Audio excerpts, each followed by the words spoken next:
కల్పించాలి చట్టసభలలో వికలాంగులకు రాజకీయ రిజర్వేషన్ కల్పించాలి చట్టసభలలో వికలాంగులకు రాజకీయ రిజర్వేషన్ ఈ రోజు భారత వికలాంగుల హక్కుల పరిరక్షణ సమితి ఆత్మకూరేస్ మండల ముఖ్య కార్యకర్తల సమావేశాన్ని సంఘం మండల అధ్యక్షులు జిల్లా కార్యవర్గ సభ్యుడైనటువంటి గోగుల శేఖర్ రెడ్డి గారి అధ్యక్షతన ఏర్పాటు చేసుకోవడం జరిగింది.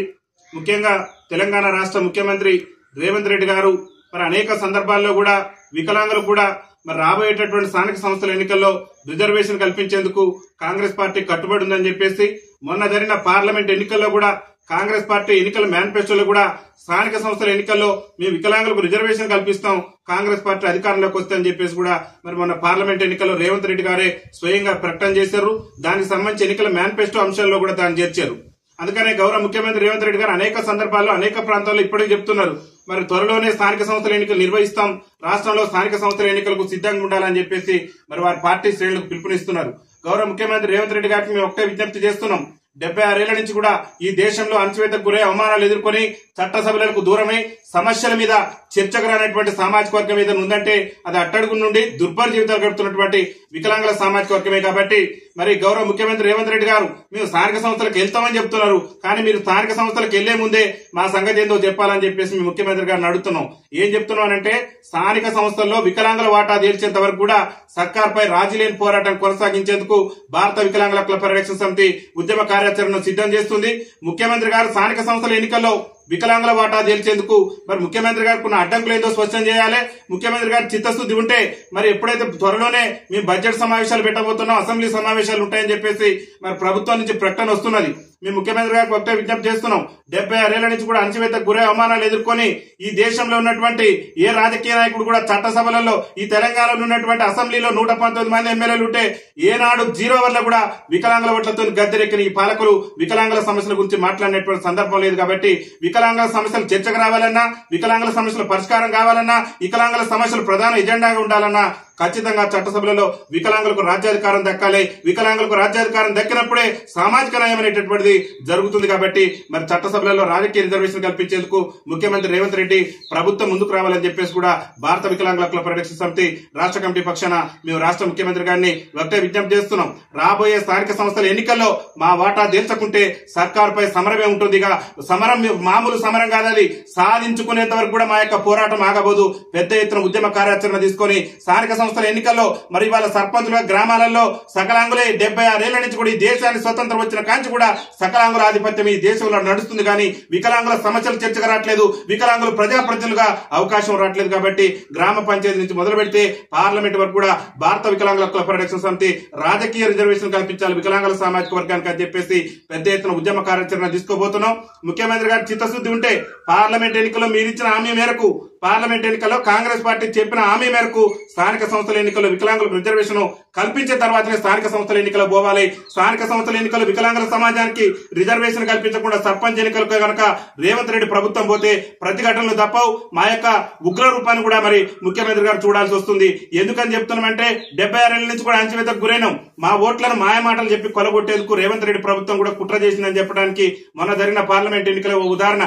పార్లమెంట్ ఎన్నికల్లో 8 పార్లమెంట్ స్థానాలు కాంగ్రెస్ పార్టీ గెలిచిందంటే దానిలో వికలాంగుల సమాజం ఓట్లు లేవా, వితంతుల ఓట్లు లేవా, వృద్ధుల ఓట్లు లేవా అనేది కూడా ముఖ్యమంత్రి గారు ఆలోచన చేయాలి. పింఛన్ మేము గెలిచిన నెల నుంచే పెంచమని చెప్పి మాయమాటలు చెప్పారు. ఇవాళ గెలిచి 7 నెలలు దాటినా ఇంతవరకు కూడా పెన్షన్ పంపిణీ మీద ఒక ప్రకటన లేదు. అదేవిధంగా వికలాంగులకు సంబంధించి బ్యాక్లాగ్ ఉద్యోగాలు భర్తీ చేస్తామన్నారు, ఉద్యోగాల భర్తీకి సంబంధించి ఇంతవరకు ప్రకటన లేదు.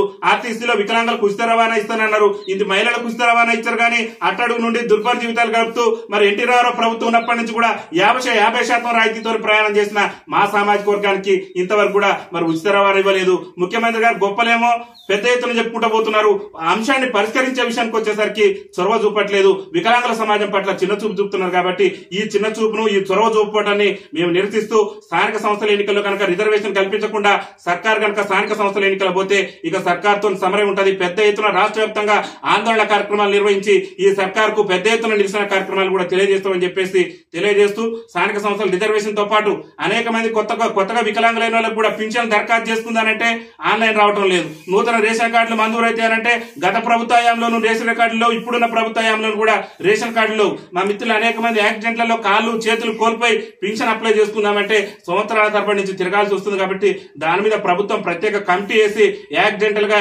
ఎవరైతే కాలు చేయి పూర్తిగా కోల్పోయినటువంటి వికలాంగులు ఉంటారో వాళ్ళు ఇమీడియట్లీ దరఖాస్తు చేసుకుని నెల నుంచి పింఛన్ వచ్చే విధంగా ప్రభుత్వం కార్యాచరణ తీసుకోవాలని చెప్పేసి కూడా భారత వికలాంగుల హక్కుల పరిరక్షణ సమితి రాష్ట్ర కమిటీ పక్షాన్ని విజ్ఞప్తి చేస్తున్నాం.